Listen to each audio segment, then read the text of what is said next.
Hi welcome back to my pregnancy journey. ಹೇಗಿದ್ದೀರಾ ಎಲ್ಲರೂ? ನಾನು ಚೆನ್ನಾಗಿದ್ದೀನಿ.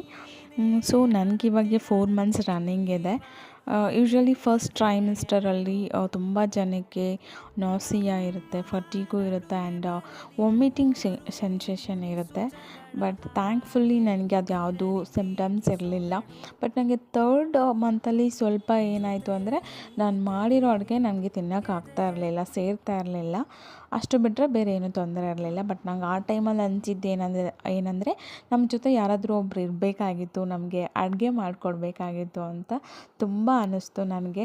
ಲಿಟ್ರಲಿ ನಾನು ಆ ಟೈಮಲ್ಲಿ ದೇವಸ್ಥಾನಕ್ಕೆಲ್ಲ ಹೋಗ್ಬಿಟ್ಟು ಪ್ರಸಾದ ತಿನ್ಕೊಂಬಂದಿದ್ದೀನಿ, ಮನೇಲಿ ಊಟ ಸೇರ್ತಾ ಇಲ್ಲ ಅಂತ.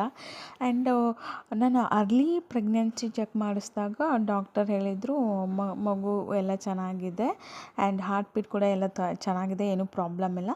ಬಟ್ ಹಿಮೋಗ್ಲೋಬಿನ್ ಸ್ವಲ್ಪ ಕಮ್ಮಿ ಇದೆ, ಅದಕ್ಕೆ ಬೀಟ್ರೂಟ್ ಮತ್ತು ಪೊಮ್ಗ್ರೆನೇಟ್ ತಿನ್ನಿ ಅಂತ ಹೇಳಿದರು.